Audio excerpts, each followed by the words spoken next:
বাহরাইনে মার্কিন পেট্রিয়ট বিমান প্রতিরক্ষা ব্যবস্থা তারা ধ্বংস করে দিয়েছে, এটা ইরান দাবি করছে।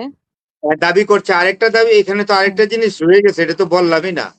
এটা আগে শোনেন যে এখানে আরেকটা জিনিস করেছে। ইরানের একটা সরকারি পত্রিকা আছে, সরকারি পত্রিকাটার নাম হলো ইরান সরকারের, এটা হলো IRIB, মনে রাখবেন, IRIB। ইরানের সরকারি পত্রিকা হলো ফেক নিউজ দেয় না, কোনো বাড়তি কোনো তথ্য দেয় না, অতিরঞ্জন করে না।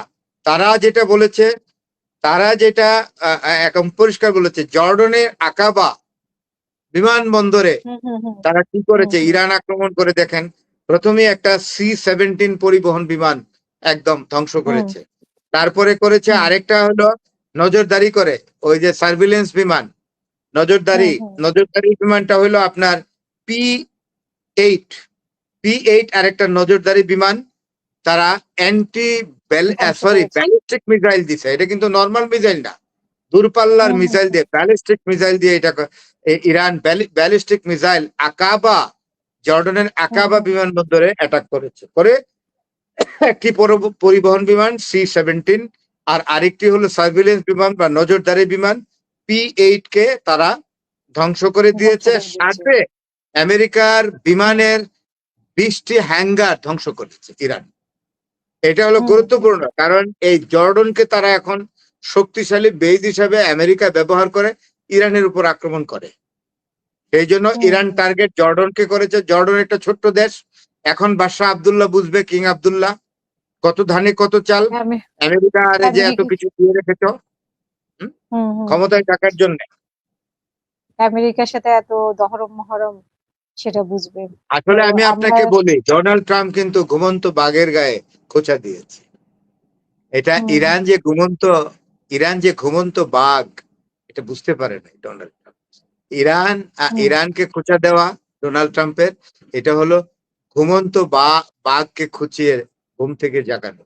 এখন ইরান কখনোই ছাড়বে না। ইরান এমন এক জাতি, যেটা হলো ডোনাল্ড ট্রাম্প লেখাপড়া জানে না তো খুব একটা। আসলে ইরান জাতির ইতিহাসটা ভালো করে পড়ে নাই ভদ্রলোক। যদিও তার পার্সোনাল যারা আছে, যারা পড়াশোনা জানার লোক, তাদের কাছ থেকে জেনে নেওয়া উচিত ছিল যে Iran is a nation never been defeated by any sort of foreign invader and foreign power at all.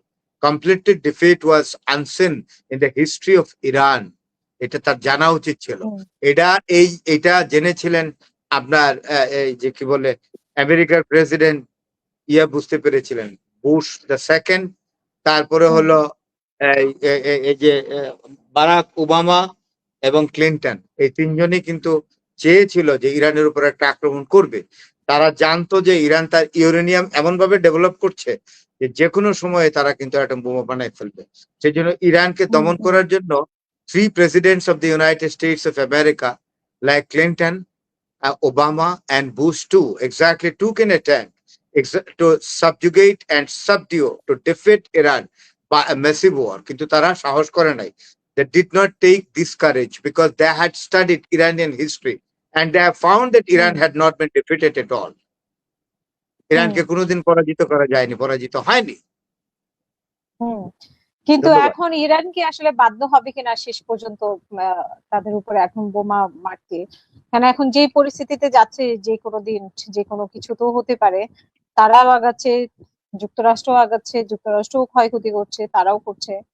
তো সব মিলে এখন ডোনাল্ড ট্রাম্পকে প্রশ্ন করা হয়েছিল, ডোনাল্ড ট্রাম্পকে প্রশ্ন করা হয়েছিল যে আপনি কি আণবিক বোমা নিক্ষেপ করবেন তাদের উপরে?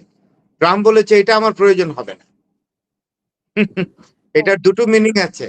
একটি হলো, একটা হয়তো বুঝাইছে যে আমি সামরিক শক্তি দিয়েই ইরানকে পরাজিত করব, অর্থাৎ গ্রাউন্ডে শূন্য নামাবো ইত্যাদি ইত্যাদি। আরেকটি হিডেন অর্থ আছে, সেটা হলো এই যে ডোনাল্ড ট্রাম্প নিজেও জানে যে যেই অস্ত্রের কথা বলা হয়েছে এটা ইরানিদের হাতে আছে, তাই আণবিক যুদ্ধে যাবে না, পারমাণবিক বোমা। এবং এটা আপনিও নিশ্চিত থাকেন, আবারও বলছি, যদি ডোনাল্ড ট্রাম্প বা আমেরিকা বা ইসরায়েল যদি মনে করে, এই ধারণা পোষণ করে থাকে যে যুদ্ধে যদি আর নাই পারি ইরানকে পরাজিত করতে, তাহলে একটি কাজ করব, ইরানের উপরে অ্যাটম বোমা, আণবিক বোমা নিক্ষেপ করব। এটা হবে দারুণ ভুল। ইরান, আবারও বলি, একই অস্ত্রে একই বোমায় ইরান কিন্তু এর জবাব দিবে। এটা ডোনাল্ড হুম ট্রাম্প হুম কিছুটা হুম, হলেও, কিছুটা না, ভালো করে আজ করে, যার জন্যই বলেছে বুঝতে এটা পেরেছি। আবার কেন দরকার হবে। আমি বোধহয় আপনাকে বুঝাইতে পারলাম।